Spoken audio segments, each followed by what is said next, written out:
Kia ora, g'day and welcome to the history of Aotearoa, New Zealand. Episode 82, Taringa Whakarongo. This podcast is supported by our amazing patrons, such as Madison. If you want to support Hans, go to patreon.com/history Aotearoa. Last time, we talked about games that were pretty much exclusively for young kids. Although today's topic was also somewhat for rangatahi, we'll be focusing more on the adults. When we went over the games that were a bit more physical in nature, you may have noticed that we didn't cover probably the most famous physical activity that Māori performed. This was partially because I wanted to save it until last, but also to give it its own proper focus that it really deserves. So, today, and for the next few episodes, we will talk about probably the most famous physical activity in all of Te Ao Māori, the haka. Before we dive into what haka is and what it means, we need to light a metaphorical match and clear the air of a couple of misconceptions. Firstly, when I say the haka, you're probably thinking of kamate, the haka that the New Zealand national rugby team, the All Blacks, have performed since 1905, but actually dates back to Te Rauparaha, a Ngāti Toa chief, who composed it circa 1820. Alternatively, you're possibly thinking of kapa o pango, another haka that the All Blacks have performed since 2005. Haka in New Zealand rugby actually goes much further back than this, probably starting around the mid to late 1880s, and really deserves an episode of its own. But what I want to illustrate here is something you may have already picked up on. There is no the haka. There is no single monolithic haka that is always performed when a haka is needed. There are many different types of haka and many different ways that they are performed and used, all with different actions, words, and cadence. As you might expect, different iwi or hapu have haka that they call their own, and haka are still even being written today. For example, kapa o pango that I mentioned before, which was specially written for the use of the All Blacks, or my own high school's haka, which was written for the use of the students on special occasions. The second misconception we need to clear up is that most people know haka as something that was done in times of war, a display of martial prowess to intimidate your enemies. Most early European writers, and even some modern ones, often translate haka or describe it as a quote-unquote war dance, which is probably what has led to this heavy association with battle, aggression, and warfare. While, yes, this is an aspect of haka and what it was used for, it really overshadows the other aspects of it that weren't explicitly martial. We have discussed these a little in the past when talking about pre-European Māori social structure and how during pōwhiri, haka were used to welcome guests.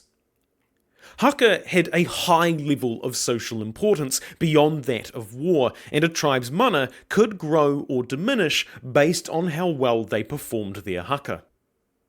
Both of these misconceptions will become a bit clearer as we talk about haka more, but I just wanted to get that out there so we're all on the same page as we go forward.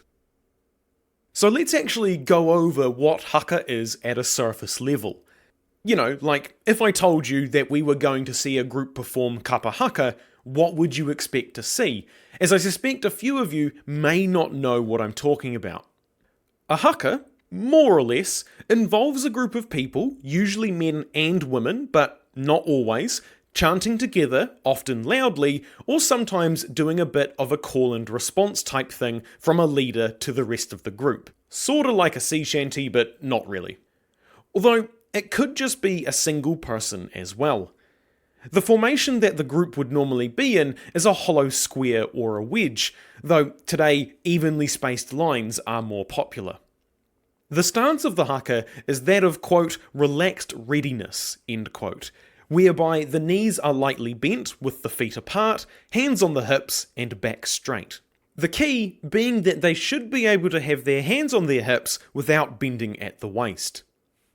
Usually, A haka will start with the leader shouting Taringa Whakarongo, meaning listen up, followed by karite and or kia mau, basically meaning be ready. After that, there will be a ringa pakia, instructing the group to slap their hands against their thighs. Sometimes the group will begin to stamp their feet now, but will most often await instructions from the leader. Once the tempo has been set, the leader will give his opening call and the haka will begin. Most often, haka are accompanied by actions, such as the slapping of thighs, which you see in kamate, the shaking of hands, jumping, pointing, and that sort of thing, usually done in time to a beat, which is kept by the stomping of the feet. Haka actually has a large rhythm component. It requires everyone to be in time so that it all looks good, much like modern dancing choreography. Historically, this skill translated fairly well into other areas, Best himself noting that military drills and parading were something that the Māori contingent of World War I excelled at. He also mentions how when Europeans first arrived in Aotearoa, that Māori were quite critical of their rowing skills, since Māori also had a heavy rhythm component as part of their rowing, whereas I guess they thought Europeans didn't.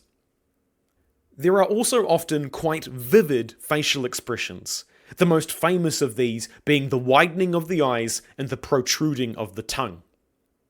I know I've been a bit vague here and put in quite a lot of caveats, but that's really because there are lots of different haka that all have their own way of being performed, and there really isn't a single straight answer to any of this. Calling it a dance or a posture dance or a war dance doesn't exactly tell you what you might be in for if you were told you were going to see a haka being performed. To be totally honest, I am actually at a bit of a loss to describe what a haka is, so I'm kinda relying on the fact that you have either seen the All Blacks perform or have some other prior encounter with one. As a matter of fact, Armstrong doesn't believe you can learn haka by reading about it. Expression, inflections, etc. just can't be conveyed fully through words or diagrams. You have to see it and feel it. Alan Armstrong, a prolific writer on Māori games, songs and dances, does quite a good job of explaining what haka is in a more conceptual way, saying it is a, quote, composition played by many instruments. Hands, feet, legs, body, voice, tongue and eyes all play their part in blending together to convey in their fullness the challenge, welcome, exultation, defiance or contempt of the words. It is disciplined yet emotional. More than any other aspect of Māori culture, this complex dance is an expression of the passion, vigour and identity of the race. It is at its best truly a message of the soul expressed by words and posture. End quote. That, from my pretty academic understanding, is a good description of the emotional importance of what haka is. It is a very powerful expression of a group's feelings, whether those feelings be positive or negative. I think it also quite nicely implies about how seeing a haka on television or similar doesn't quite convey how powerful it is in person. Seeing a haka in person or having it performed at you is much more powerful, and you feel it a lot more than if you just saw it on the telly. Haka could be very short, from less than a minute to a few minutes long, depending on the occasion and the message trying to be conveyed. One example that came from a source I read was a very short haka about this person's great-grandfather that was performed during a pōwhiri on a marae. The haka was all about how his great-grandfather would pull on his penis, and how his hand would tire from doing so until his penis shriveled. Which is, quite graphic, particularly when you take into account that this was in a fairly public and quite formal setting. The author was later informed, though, by none other than Hiranimide himself, that this is likely from when his great-grandfather left his wife and remarried someone else. The author was rather surprised that such a short haka with a pretty niche contextual use had managed to survive to the modern day, which really goes to show how a lot of very small things can be held by tohunga to be whipped out when the appropriate time called for it. In this case, despite the rather interesting content and probable negative context of the haka, the author took it as a sign of respect. He was a descendant of the person that the haka was about, so the use of that particular haka showed that his great-grandfather was a significant person in that iwi's past, and that the memory of him had been held onto. So it was appropriate to acknowledge his descendant in that way. Haka words and themes can have a range of topics, such as welcoming and farewelling people, expressing a grievance, or making your desires known to the gods. They can also be more intimate subjects, like that of expressing your love, or your excitement at escaping capture. Like most concepts in Te Ao Māori, haka has a legendary origin, possibly in a place that you wouldn't expect. It actually comes from Tamanui Tara, the sun, or more accurately, the sun's son. Tamanui Tara has two wives, Hine Raumati, who is the embodiment of summer, and Hine Takarua, who is the embodiment of winter. The particular child that we're interested in is the one from Hine Raumati, the summer. Her son was called Tane Rori, who is the shimmering light dancing on hot days. This dancing is performed in honour of his mother, and it is also said to be the influence for the trembling movements of the hands during a haka. In terms of the different types of haka, there are quite a few, but the lines between each are blurred, and it also kinda depends on who you ask as to how you categorise them.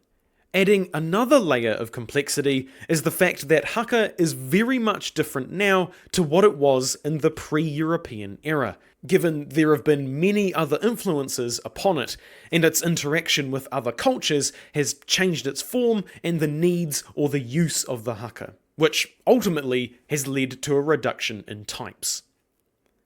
Armstrong defines haka between whether they are performed with or without weapons, which seems to be a fairly widespread categorization. From those two broad definitions, Armstrong further narrows down haka into a couple of subcategories, haka taparahi and haka peruperu. The former are those not explicitly used in warfare, so anything used on the marae to greet guests or to honour someone, that sort of thing. Kamate would also be put into this category, since it is used by the All Blacks or Ngāti Toa for non-martial reasons.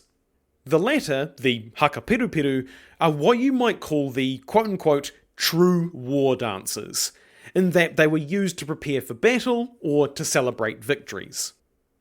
This classification isn't all that there is, though. As I said, it depends on who you ask.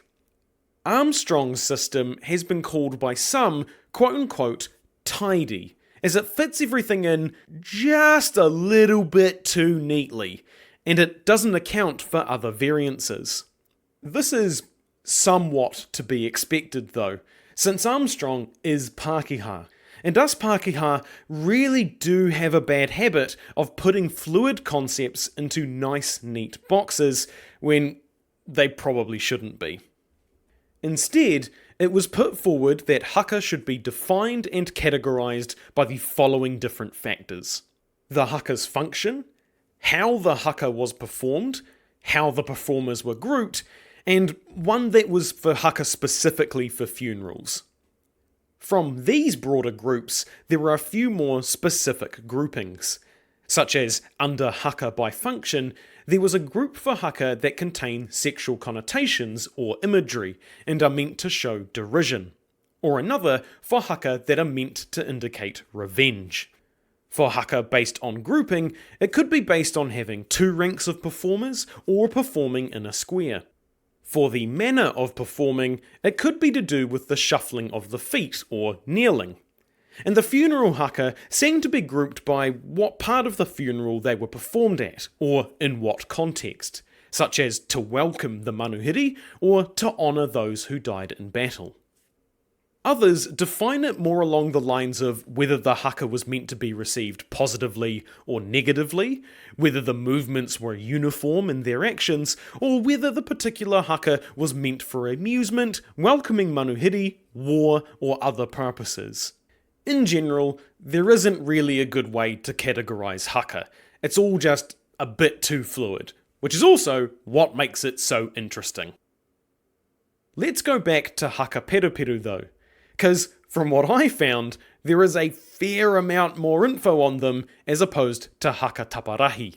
Probably because to the Europeans who were writing this stuff down, the war dances were the ones that really caught their eye more, especially with the addition of weapons being used.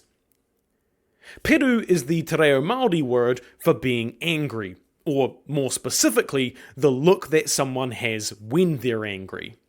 So, doubling it up and saying peruperu is a more intense version of the word, the repetition indicating more than one of or lots of something. In this case, probably a lot more aggression. This naturally leads to the naming of haka peruperu, as they are kinda intended to be anger distilled into a raw, powerful form that is projected by voice and body. As mentioned, haka peruperu were generally performed with weapons. Things like patu, mere, taiaha, te whatiwha, and later muskets were also used when those were brought to Aotearoa. Interestingly, this type of haka wasn't just used to intimidate the enemy or to celebrate a victory. It had a variety of uses, it's just they all centred on war and battle.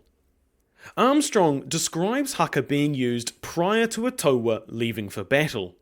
They would assemble somewhere in the kaina or pā and perform a haka for the rangatira and tahonga. This had both a practical and spiritual purpose. The practical was that the rangatira could inspect their troops and ensure they were ready for battle. Haka is quite a physical activity, so it would become pretty clear if someone was struggling due to an injury, or wasn't able to wield their weapon correctly, making them a liability on the battlefield. The tahonga were concerned with the spiritual aspect, and in particular they would be looking at the troops' feet, making sure that everyone was jumping in the air at the same time and that their legs were high enough. If they didn't, this would be considered a bad tohu that they weren't going to be victorious. Tuta Neho Neho, a Ngāti Porou chief, also makes comment that men should show their legs to the women before they leave for battle, and perform a haka for them, as they will point out if they're doing everything right and look ready. With the women's appropriate response being, quote, advancing with warlike faces, end quote, if they approved. However, if they don't do this, they are likely apprehensive because they don't look ready. To me, this sounds like they were using this as a way to further assess the fighting skills of the troops, as the women had as much of a stake in this as anyone else. It was possible they were going to lose their husbands, brothers, and sons, as well as anything the women personally had to go through if the men were defeated. So they wouldn't want a taua to leave if they felt the blokes weren't ready.